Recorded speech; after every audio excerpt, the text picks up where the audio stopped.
Alberta and Ottawa sign a historic energy agreement. Plus, Alberta is moving ahead with some controversial and significant healthcare reforms. We'll explore both of those issues next on the Line Alberta podcast.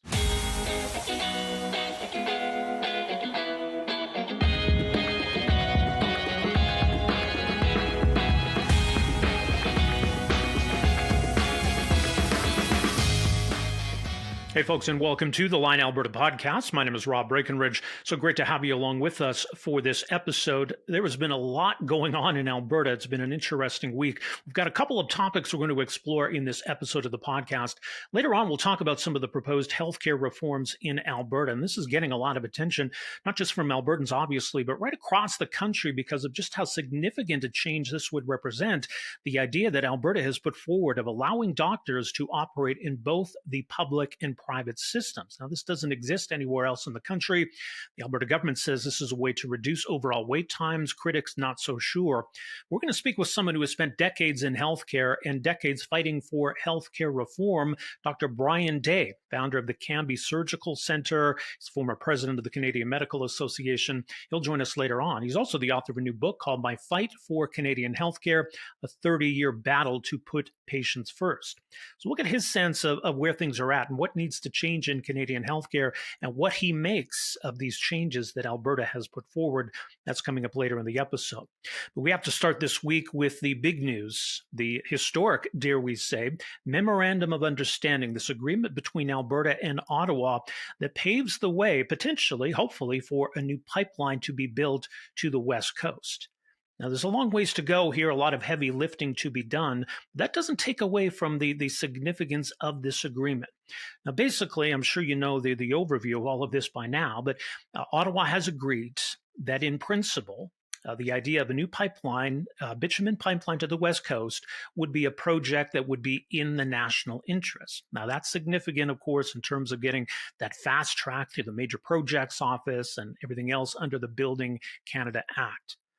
But before we get to that point where that project is designated as such, there needs to be a project, there needs to be a proponent, there needs to be a route, and there needs to be a lot of buy-in, ideally from the province of BC, but I think more significantly, more importantly, the idea of having some meaningful consultation, engagement, and hopefully involvement with First Nations. So all of that would need to happen, but there's at least a pathway forward. Now, speaking of pathways, there's some trade-offs involved here. We'd heard talk before, of course, of the idea of a grand bargain, a new pipeline in exchange for some significant investment in carbon capture. And that's a big feature of this agreement, too. The Pathways Project, which is this consortium of oil sands giants who say, we can build this major carbon capture project.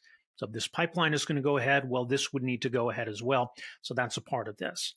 Backing all of that up and giving that some certainty is a more stringent industrial carbon pricing regime that Alberta has agreed to. And I think that's been one of the points that some of the critics in Alberta pointed to, the idea that we're going to pay a higher carbon tax to make this go ahead. Again, to be clear, that's an industrial carbon price, but that's something Alberta has conceded on. On the federal side, there's some pretty significant concessions. The federal government has basically agreed to end the oil and gas emissions cap, or to basically not put it in place. And that's been a real sore spot in Alberta and a real concern that that's something that would be chasing away investment. So that's off the table. The clean electricity regulations that Alberta has argued for a long time are just not realistic and again are holding back investment in this province. Well, those aren't going away, but Alberta is going to be exempt from the clean electricity regulations. So even putting aside the whole pipeline debate, just the idea of being able to grow Alberta's power grid to try to, as Alberta aspires, to be a hub for data centers and all this AI investment, you're going to need a lot of electricity to make that happen, a lot more flexibility for Alberta there. There's the potential of some changes on the tanker ban. Now, the West Coast tanker ban remains in effect. It remains in place. It hasn't been rescinded, but some necessary adjustments would be made in order to allow this pipeline project to move forward. So it's pretty huge. It's a big deal, let's make no mistake, and politically it's a pretty huge win for Alberta Premier Danielle Smith. Now, it got a little bit of a rough ride over the weekend, as you probably saw at the UCP annual general meeting, where she actually was booed on a few occasions when she talked about this deal. Now, partly I think that's just, the frustration or even desperation, you could argue, on the part of Alberta separatists. they didn't want this deal to happen. They were hoping things would go sideways. They kind of needed things to go sideways. So the fact that this deal got done, the fact that it's so advantageous for Alberta, that's bad news for Alberta separatists, I would argue. So maybe that speaks to where there's that kind of a reaction. But putting that aside, like I say, I think this is a pretty huge political win for Danielle Smith. And this is what she has argued all along, that she wants to have kind of a results-based approach to dealing with this issue, to get results, to get a win, and to basically make the arguments or the case for separatism that much weaker. So yes, definitely a political win for Alberta's premier, but I think just an economic win for Alberta, and arguably by extension for Canada. So I want to focus a little bit more on the implications of this memorandum of understanding, what it's going to mean in practice, where some of the questions are, or maybe even some of the surprises were. So to that end, we had an opportunity to speak with Robert R.J. Johnston. He is Director of Energy and Natural Resources Policy at the School of Public Policy, University of Calgary. Here's that conversation. All right, well, we are very pleased to welcome into the line Alberta, Robert Johnston. He's Director of Energy and Natural Resources Policy at the School of Public Policy at the University of Calgary. RJ, great to have you with us here. Thanks, Rob. Real pleasure. So this memorandum of understanding, it sounds like such a technical term, but it seems in this context to carry such significance. We don't have a lot of other examples that we can point to of anything like this. Just first of all, in your view, big picture, just how significant is this agreement? I think it's very significant on several fronts. I agree with you that the MOU concept is a little bit loose in some ways, perhaps, but it's a necessary precondition to perhaps more significant agreements and action, particularly from the private sector and the industry, and the British Columbia province and First Nations and others on the steps that would be necessary to get an actual pipeline built.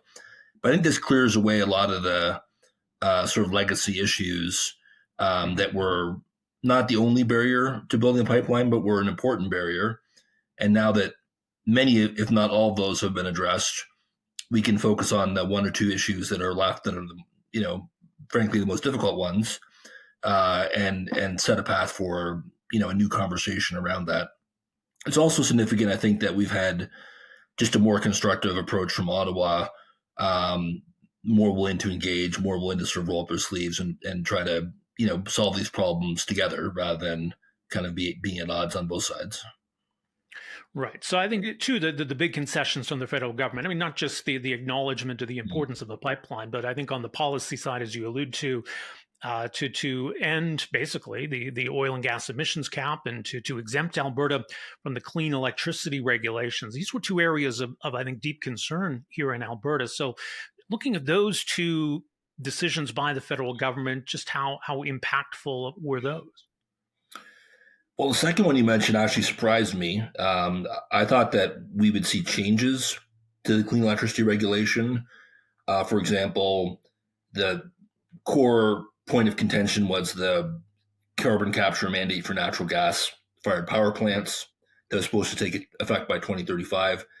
I thought an easy solution there would be to push that out in the future, but instead it's a sort of much broader exemption, which I think is sort of perhaps a reflection of the fact that both Prime Minister Carney and Premier Smith see the opportunity to sort of, build out Alberta's electricity capacity and the whole country's electricity capacity from all sources of energy to take advantage of some of the electricity demand growth that's out there to support manufacturing, data centers, et cetera.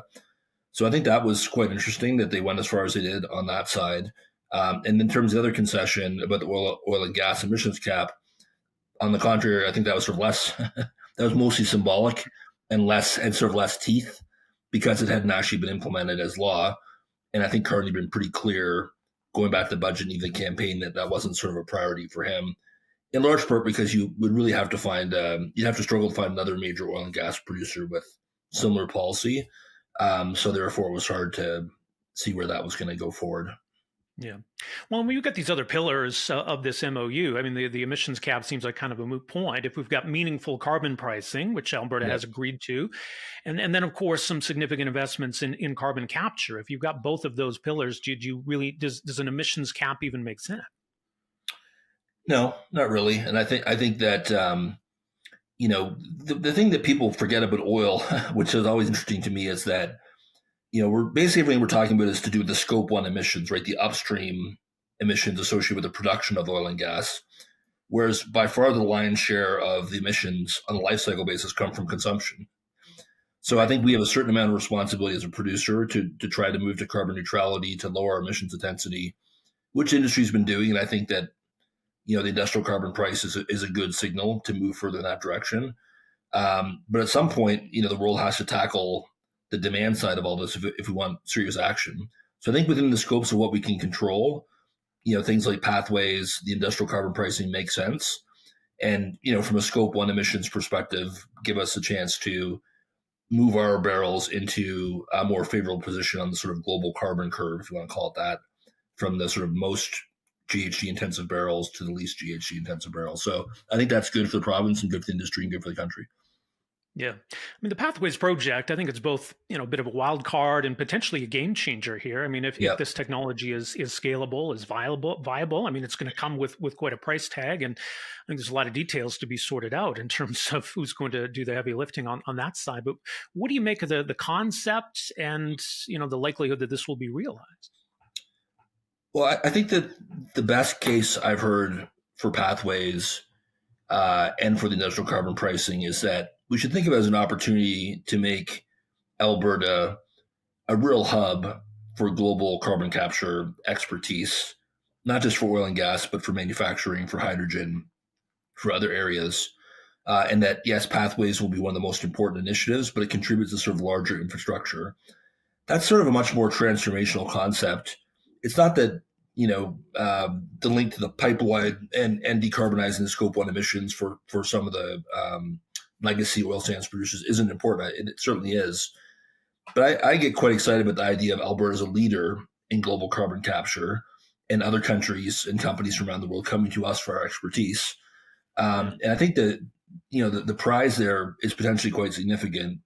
If you look at a lot of the long-term decarbonization scenarios that the International Energy Agency has come up with, among others, yes, they all have a massive amount of renewable energy growth, but they also have a lot of carbon capture. And you're not getting to these Paris Agreement 1.5 degree, 2 degree, 2.5 degree type goals without some significant amount of carbon capture. So I think we really have an opportunity to be a leader there. I think Pathways is a big opportunity. I think that's a more compelling view than the idea that we might get a premium for these barrels. That may happen in the longer term, but in the short term, there's a lot of other barrels out there that won't have these costs associated with them. But it's an opportunity really to become a leader, I think, globally in this technology, building on a very strong base, of course, of everything that's happened in the last 10 or 20 years. But I think there's another level or two we can get to. You mentioned the demand side, and I guess that's relevant to the question of, this pipeline project and long-term, whether that it makes economic sense to do this. I mean, Alberta is producing at record levels. That is forecast to grow, at least, the short to medium term for sure. And will this pipeline also, be as utilized as everything else we have? Is there a case to be made that this is something long run that we need? Well, there's only one way to find out, right? Which is to sort of actually go to the market with the barrels. And I kind of like to compare this North Coast pipeline discussion with what happened with LNG Canada, right? I think the LNG Canada model was successful because you had Shell as sort of a leading operator. You had immense upstream gas resources. You had the physical proximity to the Asia-Pacific market. But I think an underappreciated aspect of that project is that you had 4 Asian companies as partners, right? Korea, Malaysia, China, Japan. And I would think that for an oil pipeline, it's very similar, right? You want to bring in Asian downstream partners and maybe even upstream partners. And obviously with China and India, there's some geopolitical complexity. But it seems like right now the focus in Ottawa is market diversification. And I would think that, and I'm hearing that, there is interest from those countries in our oil as well as our LNG. Now we have to come with a price, just like anything else. But I think that will be the real test, right? When you have an actual project and an actual commercial structure to see whether those same countries that came forward on the LNG side will come forward on the oil side. If they do, they'll provide some financial underpinning in terms of the long-term offtake. That would be a strong signal, I think, to additional upstream investment, which I think is what the Premier is looking for. given that the province is the resource owner here as well. So I'm quite excited to see how that plays out. And I think we'll see a lot, of indications there, even in the next 6 months. It's interesting when it comes to diversification. There's the kind of diversification that just kind of happens naturally. Producers have more options, exporters have more options. Trans Mountain's given us options, and maybe this one would too. Then maybe there's the political side where we prefer a certain destination over another, and if there's political pressure to diversify trade away from the United States, does that mean diverting barrels that would otherwise go to the United States to other markets? Well, this is where it gets really interesting, because I think, having been sort of landlocked for so long prior to the TMX expansion, I think the view in the industry in Alberta was, any kind of tidewater, any kind of market access is good. I'm just not sure that's the case, right? There's the Carney agenda, which a lot of Canadians support, which is, reducing dependence on the U.S. We'll never eliminate it completely, of course, especially for oil, but just to kind of hedge your bets a little bit and get into some of these other higher growth markets in Asia.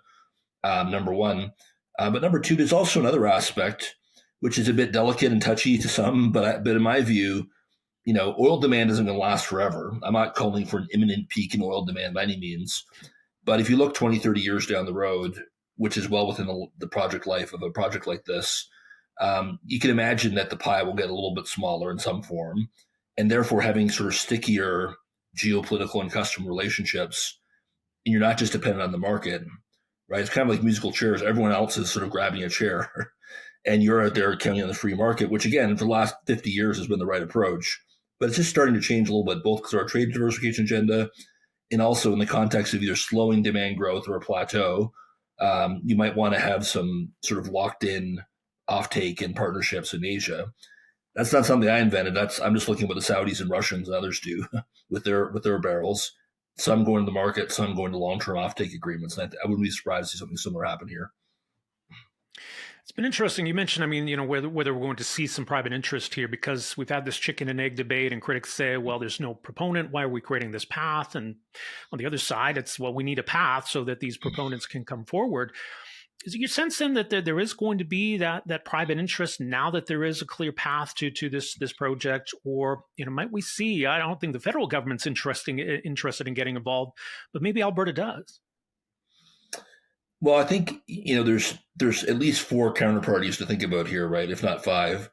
You have the actual upstream producers. You have the midstream operators that would develop the project. You have Indigenous interests. You have Asia interests, and then you have the governments of Alberta, BC, and the feds. My prediction is all of those will be involved in a deal eventually, because I think you need all of them involved in some form. I think we all understand that Indigenous partnerships have been key on unlocking the LNG side. It helped with Trans Mountain eventually, Coastal GasLink, and so forth. And obviously, Carney has made that a clear condition, as he should. But bringing the Asian parties, and then from the government side, the previous government of Ottawa was very focused on fossil fuel subsidies and wouldn't, the rhetoric was sort of anti-fossil fuel subsidies, and yet they bought the Trans Mountain pipeline, right? So yeah. I think governments will do what they have to do, but they're hoping clearly that by dealing with these regulatory issues and supporting a First Nations partnership and helping create some of the Asian partnerships, that you wouldn't need a big subsidy from the province or from the feds at that point. That'll be interesting to see if that plays out. It's certainly possible, but there's so many programs now. I call this the age of industrial policy, right? That 10 years ago, as I said before, the free market was driving a lot of this. Now, even in the U.S. under a Republican president, there's all kinds of subsidies and government intervention in all kinds of sectors. Yeah. And I think that may play out here, but I'm hoping that it won't be necessary. There's also the tanker ban factor, and that's one of these interesting policy concessions here, where it's like we'll deal with that if we need to. So the right. Tanker ban is still in place as we sit here today. It was interesting to see the comments from BC Premier David Eby over the weekend saying he could maybe support a pipeline if the tanker ban remains in place. So he seems to envision perhaps maybe some more emphasis on refining, which seems kind of crazy, I think, at this point. But maybe there's a way to sort of be a little more specific. If the tanker ban applies to this specific channel, but not that, for example. How do you see that playing out? I think it's all the above, and I'm glad they're having that conversation. I agree with you. The refining thing is mostly crazy, but I think something that not that many people appreciate is that British Columbia in particular, but also the U.S. West Coast, will be importing refined products like gasoline, diesel from these same Asian refineries that we're going to be selling our oil to, or already are with TMX. So, there's a reason for that, which is that the efficiency and size of those refineries in Asia are very competitive, so that even sending crude there, processing it, and sending it back on for $1 a barrel, basically on a tanker, is cheaper than building a new greenfield refinery in British Columbia. But that said, you can imagine First Nations being involved, the government being involved, the job benefits you would get from that, the diversification influence with the U.S. I'm not surprised that ideas were surfacing again. Then there's the question, as you said, of some kind of exemption or workaround with the tanker ban, which I think is more likely. The most extreme version is it has to go to Vancouver. I just don't see that. There's only so many tankers that go through the harbor of Vancouver. Even if they dredge it, you have all the other commercial and recreational maritime traffic that's there, ferries and everything else. Seems improbable to me. Could you have some kind of exemption, as you said, on a specific route in Prince Rupert or Kitimat? That's what I think the government of Edmonton is banking on. I think that's what Carney's talking about. I don't think what EB was talking about the weekend is that yet, but maybe he opened the window for that. We shall see. But that at this point to me is the most important question and the biggest unknown, which is there any flexibility from the First Nations up there on a project? Some people are saying, well, ultimately they did agree to Coastal GasLink. Well, yeah, but that's gas, and LNG are very different than bitumen moving by water. So that, I guess it was a good sign that he indicated some openingness, Premier Eby, but I think we're still a long way to go to sort that out. Yeah, and I guess, as you say, I mean, it does speak to where there's a potential path to some agreement here. It's, I guess, constitutionally not required to have David Eby on board, but it just in terms of political headaches or just making sure there's still some certainty moving forward, I think it would be ideal to have that. I agree, yeah. And look, a lot of this has to do with the Liberal, you have to have sympathy for the Prime Minister having a 1-seat or 2-seat minority government, very little margin for error. The Stephen Guilbeault resignation wasn't a great sign for his base in Quebec. Mm-hmm. In BC, I think it's divided. Yes, there's a lot of support for the pipeline, but those tend to be, I think, in my opinion, in more conservative ridings in the rural and interior area. I think if you go to the sort of Liberal base in the Lower Mainland, I think there the opposition to pipelines are still pretty strong. Doesn't mean it can't happen, but I agree with you. It's not so much a regulatory constitutional issue as it is a political issue, but hey, that's what we have to deal with every day. Yeah. It's been interesting, too, as we've been sort of waiting to see whether this idea of a new pipeline was going to come together. There's been other sort of plan Bs, I guess, floating in the background, right? Like expanding Trans Mountain, expanding the Enbridge main line, even who knows? I mean, the idea of the Keystone XL pipeline being back on the table. Now that we have this MOU and a little bit of certainty about where things are going, where do you think it leaves these other options? I think the MOU that was announced last week, at this point, does not deflect from what I call the incrementalist path that the upstream players and midstream companies were on regarding mainline expansion, TMX expansion. They'll keep going down that path until the tanker ban issue is dealt with and the First Nations issue is dealt with one way or the other, because they can't afford not to, right? That even those projects have some complexity and will require action. So I think they're going to keep going down that road. Doesn't mean they won't in parallel work with the Premier on developing this West Coast project as they should, but they'll look at all the options. Now, Keystone XL is a different. I was very surprised to see that come up again. Yeah. Not because it's a bad idea, but more, I didn't think that would really give any leverage with the U.S. in these trade negotiations, given that we've already put it on the table multiple times before. I think industry, if you just look on a pure market basis, would still see Keystone as the best project, probably lower tariffs, massive, Gulf Coast refining market we're all familiar with, not just for the U.S. market, but also exporting that gasoline diesel further out into Latin America, Africa, Europe these days. So I think that's attractive. I just think for Ottawa, the wild card would really be, is that part of some larger agreement on steel and aluminum, lumber, all the trade issues that are out there? I don't get much sense that it is. It's possible. Trump is a big supporter of that pipeline. If that does happen, that would really put the Premier in an interesting position, right? Of, okay, do we support that or do we keep pushing on the West Coast pipeline? Much like the industry, I think they would just keep pushing on all options because Trump obviously has been unpredictable. And even Keystone we've seen before. Yeah. Washington hasn't been the problem, right? It's been Nebraska and the sort of state level in courts that have been an issue more so than any Democrats or Republicans in Washington.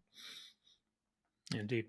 Well, I guess in the meantime, I mean, there's a lot of heavy lifting to do on this project and everything in the MOU. I mean, I guess in the short term, what should we be watching for? The idea, of laying out a route or who's going to be involved? What are you going to be watching for here? Well, I'm very interested in the First Nations aspect of this. I think that the partnership that's been built between industry and Indigenous on gas is inspiring. I've been involved with that to some degree and really support it. I think that, if that model can be replicated in oil, that would be great. It's going to take a lot of work. And I think having Minister Hodgson go there was great, but I think ultimately will require a pretty high level of engagement. And I think that's the most important signpost. Second, I would watch to see if we start to see, more interest and more dialogue with some of the Asian players to see, if they could be involved in whatever project gets presented to the Major Projects Office by next spring. And then thirdly, what the Suncor, Cenovus, Imperial, what they have to say about all this, right? Because unless they're willing to step up and, put some more CapEx and sort of steel in the ground and production, this is all for naught anyway. So when I use the phrase incrementalism, I'm not being critical. I think that's actually what the whole world is doing, right? The Saudis and U.S. shale guys, they're not in a massive drill baby drill campaign. They're growing production, but in a sort of cautious way, given current short-term market conditions, both financial market willingness to fund that growth and then sort of the actual physical supply and demand. So that's another sign I'd watch for too, is do we start to see, any of those players start to get involved in whatever gets presented to the Major Projects Office next spring as well. That would be a good sign, I think, as well. We'll see where it all goes from here, indeed. So we'll leave it there. Robert, thank you so much for the insight. Appreciate making some time for us here. Okay, Rob, my pleasure. Thank you. All right. Well, our thanks once again to R.J. Johnston, again, Director of Energy and Natural Resources Policy at the University of Calgary's School of Public Policy. So some interesting points on this memorandum of understanding, what we should be watching for in the weeks and months ahead. So still a long ways to go, but a historic agreement nonetheless. Now, one of the other big stories in Alberta over the last week has been these announced changes that are coming to healthcare in Alberta. Bill 11 will open the door to doctors being able to operate, to practice in both the public and private sectors. Now, this is pretty new, pretty revolutionary when it comes to healthcare in this country.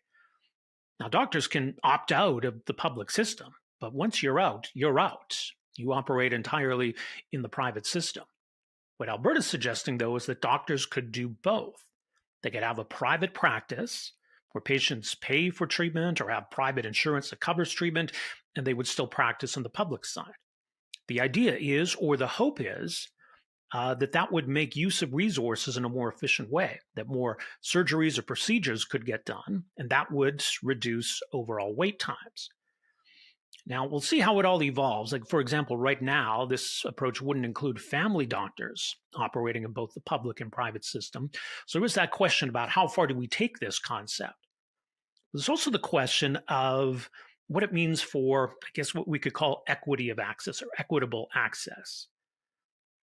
If there's an opportunity to access private treatment, to pay out of pocket for a surgery or procedure that would otherwise be covered by the public system, that would certainly reduce the wait time for those willing and able to pay, but does it reduce the wait time for everybody else? I think part of the argument is, well, if you take patients out of the public lineup, that reduces the public lineup. And that's going to be key. And I think in all of this, the Alberta government says, look, we're still going to require doctors to perform a certain amount of procedures or spend a certain amount of time in the public system to make sure that side is still addressed. And so I think that's going to be key in all of this. Are we just reducing wait times for those who can afford it? And perhaps by extension, do those public wait times maybe even increase? That's one of the concerns that critics have raised. And I think a lot of people are going to be watching very closely to see how this all plays out in Alberta and whether we see more of this elsewhere in the country. The argument from Alberta's government, I think the argument from other proponents of healthcare reform, though, is that something's got to change. Our status quo just isn't working. These wait times are real, they're long, and it's having a very detrimental impact on those who are stuck in those waiting lines, in need of surgery or procedures. People are suffering waiting for healthcare, and we can't just keep doing things the way we've always done it. And that's certainly the belief of our next guest, who has spent many years advocating for healthcare reform, at the same time over the decades practicing surgery, an award-winning surgeon. He is founder of the Cambie Medical Center Clinic in BC. He's a former president of the Canadian Medical Association and author of the new book, My Fight for Canadian Healthcare, a 30-year battle to put patients first. I'm very interested in the perspective here of Dr. Brian Day on what Alberta is proposing to do and whether that's the kind of change we need to see when it comes to healthcare in this country. So here's my conversation with Dr. Brian Day. Well, the Alberta government has formally introduced Bill 11, which makes some pretty sweeping changes to public health in Canada, Alberta being the first province that will allow physicians to work in both the private and public sectors, although this is subject to some conditions. Joining us for some reaction to this kind of change, very pleased to welcome to the program someone who has spent years advocating for health reform in this country. In fact, earlier this year, released a book called My Fight for Canadian Healthcare, a 30-year battle to put patients first. He is an award-winning surgeon, a researcher, visiting professor, founder of the Cambie Surgical Center, also former president of the Canadian Medical Association. Dr. Brian Day joining us on the program. Dr. Day, so great to have you with us. Oh, thank you for having me. So just in terms of what Alberta is embarking on here, I mean, it seems pretty unique, pretty groundbreaking compared to what we've had in this country before. Just how big of a change is this in your view, first of all? Well, it's a good start. That's how I would say, because the two things that need to happen to get us in line with top performing countries in the world that have universal healthcare is to have this ability for, right now what's happening is governments are rationing access to care. I mean, we were in a long period of litigation on a constitutional challenge, which we lost. But in losing, the appeal court in British Columbia came out with statements that literally the government is deliberately rationing access to care in order to maintain fiscal sustainability. They also came out, surprisingly, with a statement that this inherently increases the risk of deaths. And so with that in mind, I think that I think this is a good start, but I think that we also need to get rid of our status as the only country in the world, literally in the world, that makes private health insurance illegal. Now, there's some who say, oh, well, this is going to make a rich versus poor. But having worked in Switzerland, I can tell you that there is no reason why the state or the government cannot subsidize or pay for private insurance premiums. And that might sound as though it would be an expensive proposition, but in fact, it's not, because we know from studies around the world and studies in Canada that it's actually cheaper to treat patients quickly. It costs more in the long run to delay their treatment. And, the classic example of this is one classic example of thousands is breast cancer, that if you diagnose and treat breast cancer in stage 1, the early stages, the total cost of all treatment, surgery and everything, drugs and medications, is about $35,000. If you delay it and they become patients deteriorate to stage 4, which is what's happening, it's $350,000. So it actually is cheaper to treat patients quickly, and the world experience confirms that. Yeah, you mentioned the prohibition on private insurance and how unique Alberta's approach is here, because I mean, private healthcare does exist in Canada. I mean, the Cambie Surgical Center is an example of that. But essentially, then doctors who operate in the private system cannot have any role in the public system. Is that basically the status quo? Well, it depends what you call the private system. The biggest example of private healthcare in Canada is in workers' compensation patients who are exempt Um, people don't realize there are lots of exemptions from these laws. I operate and treat Alberta patients. So actually, this change that is being proposed in Alberta isn't necessarily good for us. In fact, likely harmful in terms of. But I support it nevertheless because we treat Alberta patients at our clinic. But it's ludicrous that. And as a recent, a few months ago, I was operating on 5 Albertans at our clinic. A colleague in Alberta was operating on 6 British Columbians. This is ridiculous, and we would, people from other countries laugh at this. That we don't have a Canadian. There's no such thing as a Canadian health system. We have 14 health systems, and if I come to your province or you come to my province, the visitor has rights under the law that are denied to the citizens who live there. This is nonsense. Yeah, it is very strange. So the change that Alberta is pondering, and I think one of the criticisms has been that if you essentially take the one line of the wait time that exists in the public system and you sort of split it into 2 lines, what is the impact of that? What is the impact on those who end up in both lines? And if we have the same number of doctors or the same number of surgeons, are we really speeding things up? Well, it all comes down to this, that Canadian governments have taken the position so far, and this is a change, that if they cannot provide timely access to healthcare, nobody else should be allowed to. I mean, that is a reality. There's no arguing with that. That's what the laws in Canada do. And as I say, they're unique on this planet. So what this will do is it will increase capacity. It's mostly being applied to surgeries, as my understanding.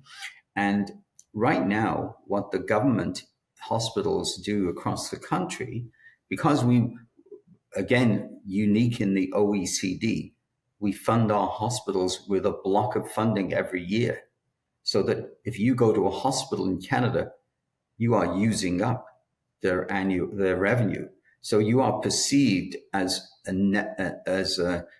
certainly not desirable. This is bizarre. No other country does this, but it's a way of maintaining quotes fiscal sustainability, because you can't.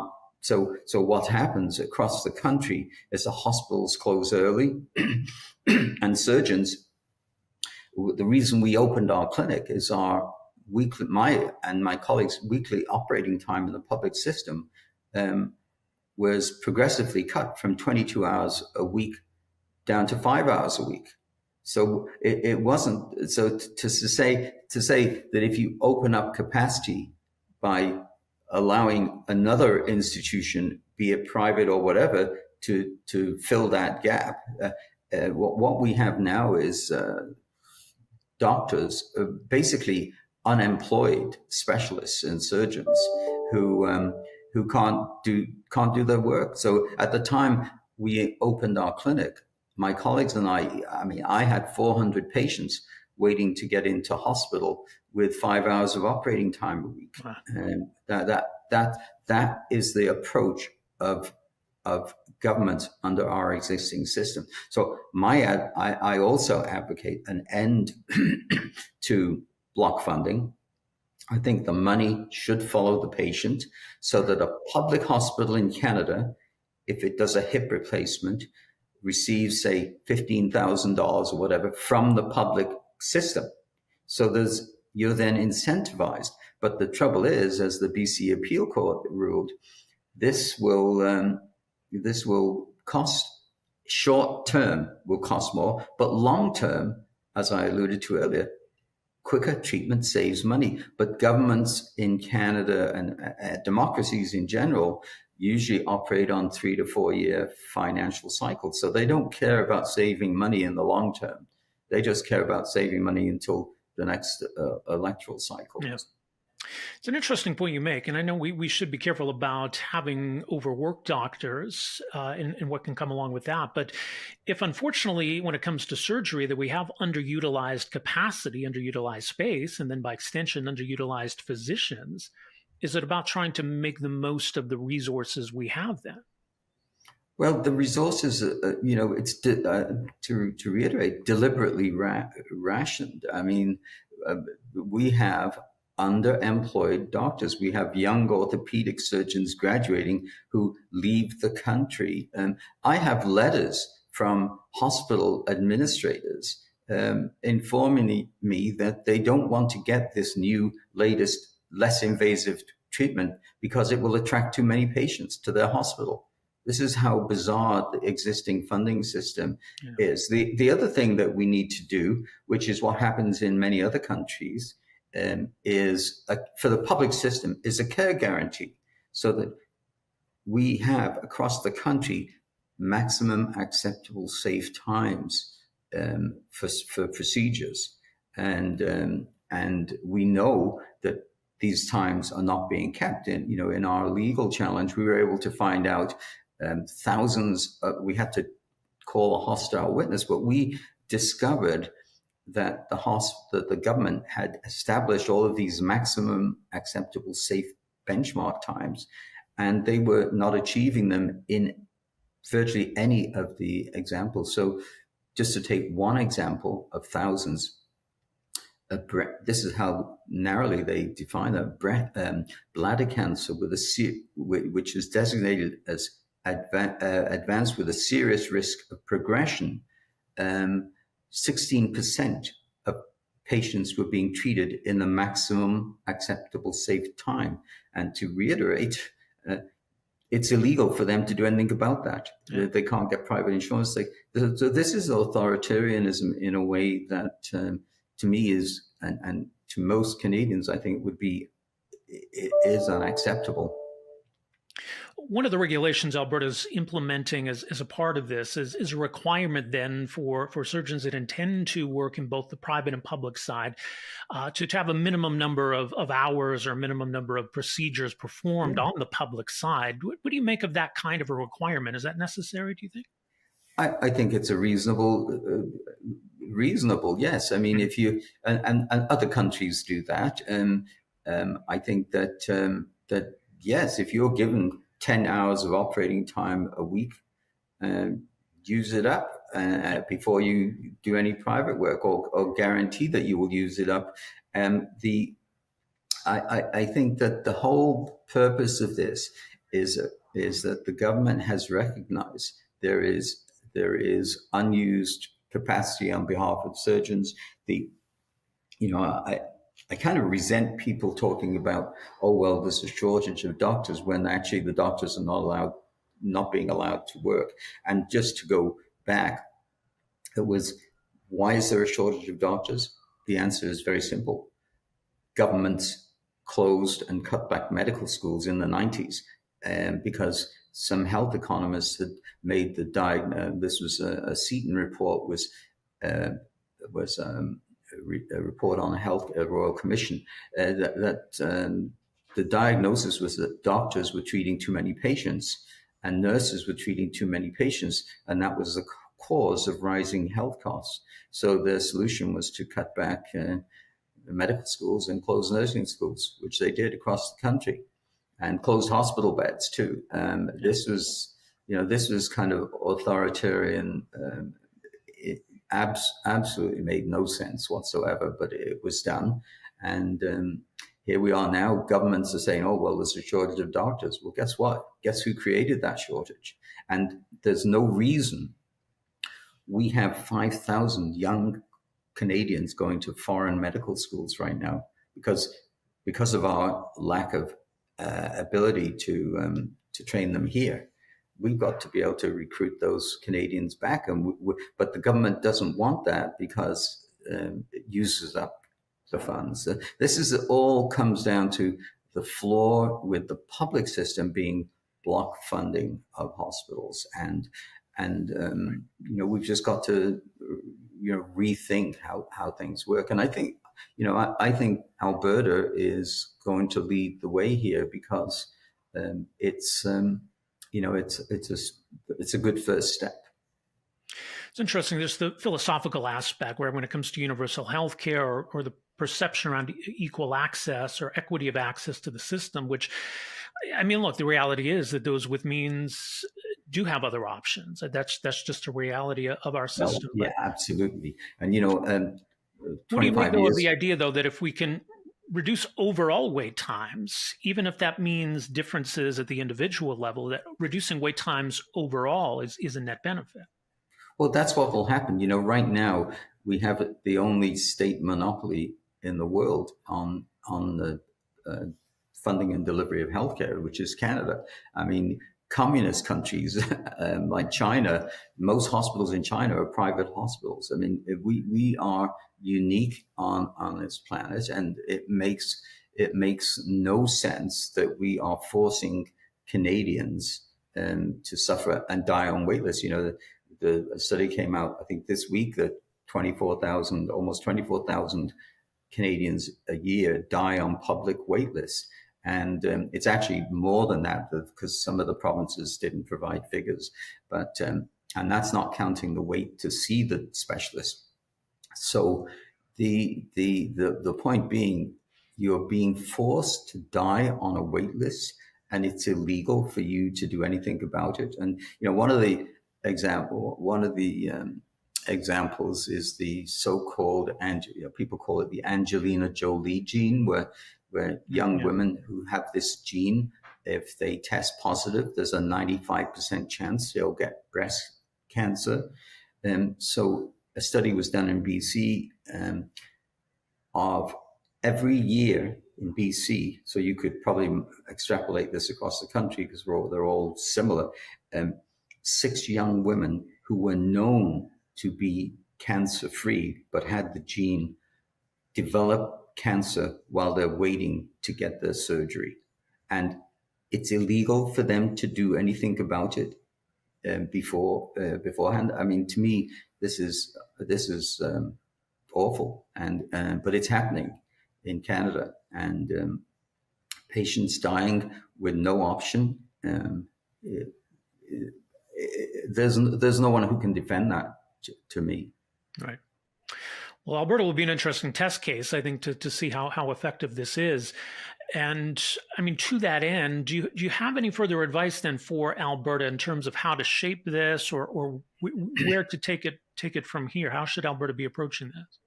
Well, I think that one of the things that's interesting about Alberta, as you probably know, there's probably Canada's largest private hospital is being built there on First Nations land. The Enoch Cree Nation, just close to Edmonton. Right. It's interesting that First Nations will be able to demonstrate the efficiency and the value in this initiative by the Alberta government. That in terms of quotes, the terms equity and equality, they don't mean the same thing, as you know. Yeah. But there's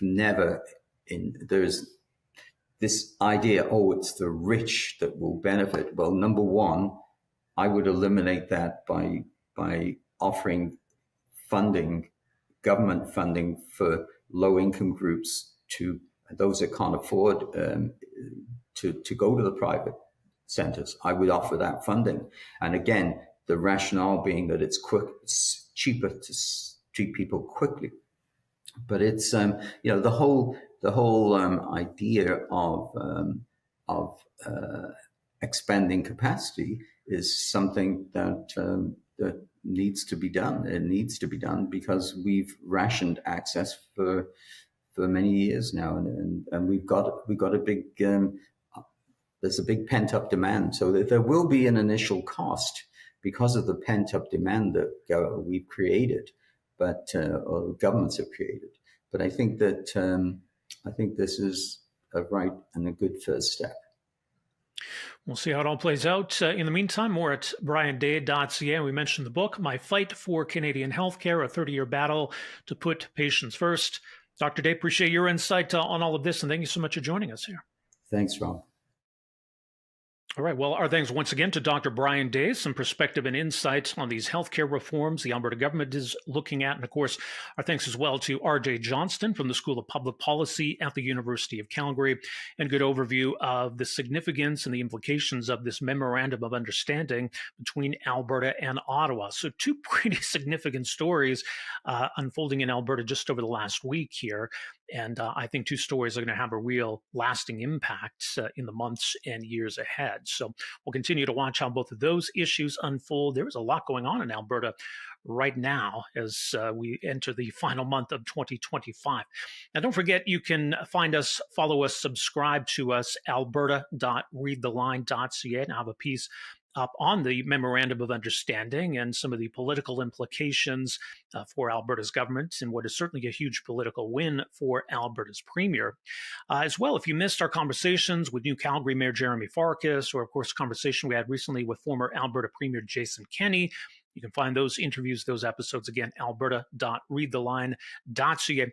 My name is Rob Breakenridge. Thank you so much for joining us this week. We will talk to you next week on the Line Alberta podcast.